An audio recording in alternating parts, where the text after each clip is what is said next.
Hello and welcome to episode 40 of Things I've Learned from Barry Harris.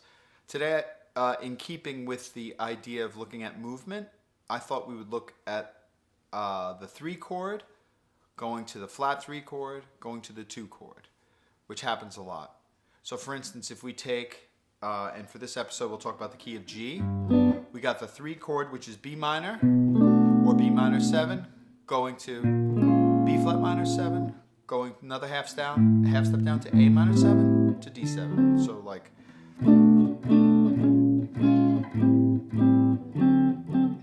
now this happens a lot in almost the end of every song. Instead of saying 1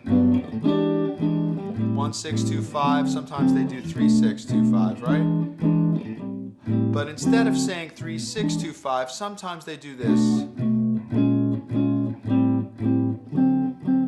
So this is used all the time.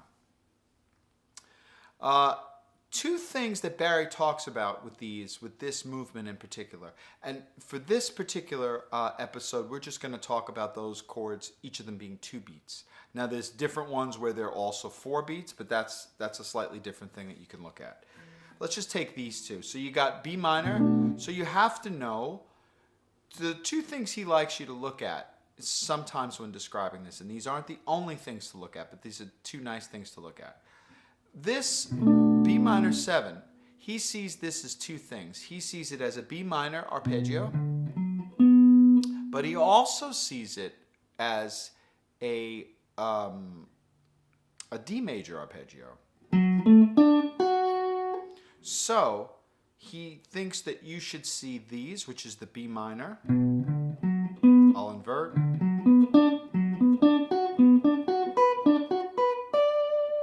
He also thinks you should see these, because now I'm thinking D major.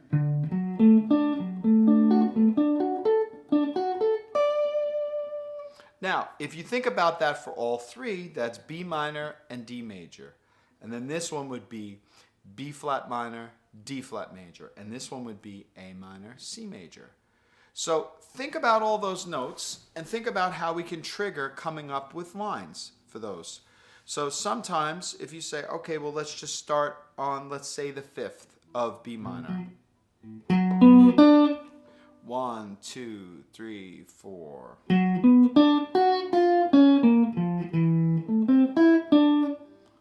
So all I did was come down, go up an arpeggio, then down the next one. You could have gone up all of them.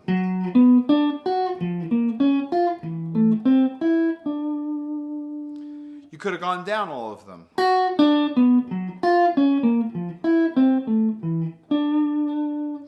Or you could have gone down one, up another, down the next one.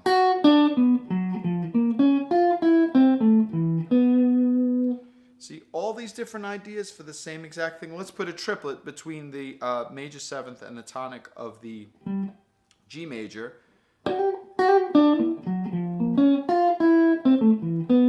Well, let's do two different triplets. We'll do one here.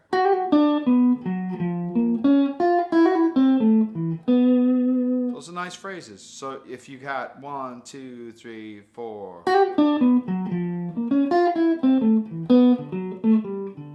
And that's just looking at just the B minor. Now the same can be said also for the D major. So let's do this one.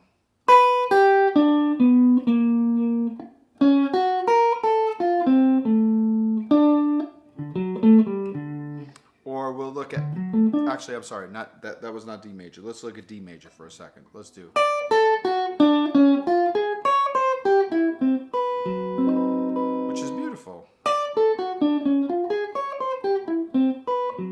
It's the same idea of taking the arpeggio, going down one, and this particular time I'm taking the arpeggio, starting from the root, going down. Coming up the next one.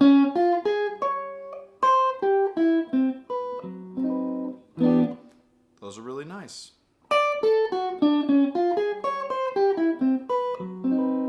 Now I can go up all of them.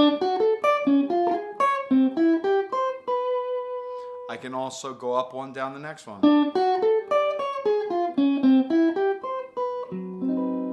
See, little pretty things that in the end of a song or in a quick turnaround, you could be doing all of these little beautiful things. So where it's only 2 beats of this, 2 beats of this, 2 beats of this, 2 beats of this, back to 1. So really, it's only 2 little bars, but think about all the beautiful things you can throw in 2 bars.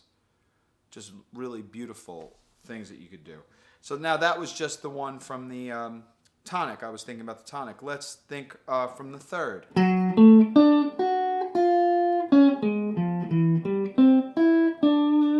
Or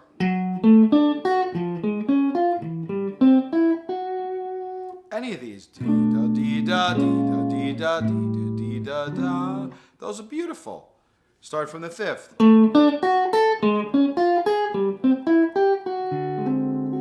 So the 5th of the D major would be.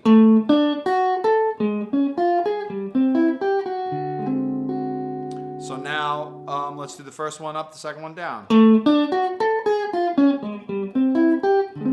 And when you start to hear these, you go, oh, yeah, I've heard phrases like that before. Well, at least when Barry started pointing these out to me, I was saying, oh, that's what that is. That's what this sound is.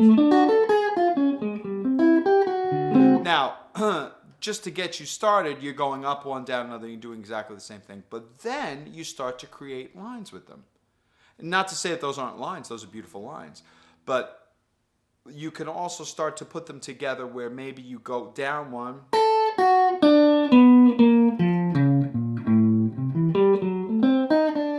So that's just throwing a few different things together. So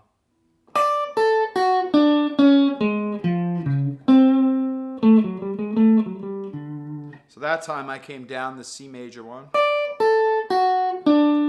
Now I moved down here, because now I'm already on B flat minor, but I'm not thinking B flat minor, I'm thinking D flat major arpeggio. And I could have done the next one too. So now I'll do of all those, I'll take the same idea of using a major arpeggio or a minor arpeggio, and I'll try to create a line. So I did this one. Oh wait.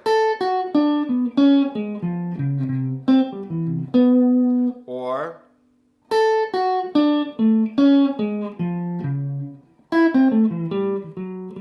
see, just add different ones together. Put one minor thing into the next one's major thing. So if I say,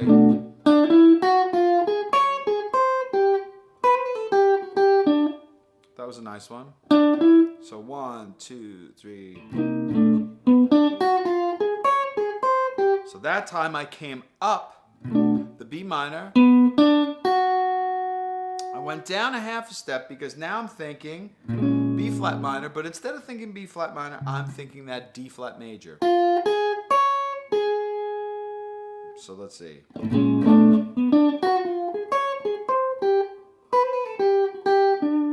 And I just did a little triplet thing on the D7. I didn't even mess with the A minor or the C major there. So I said 1, 2, 3.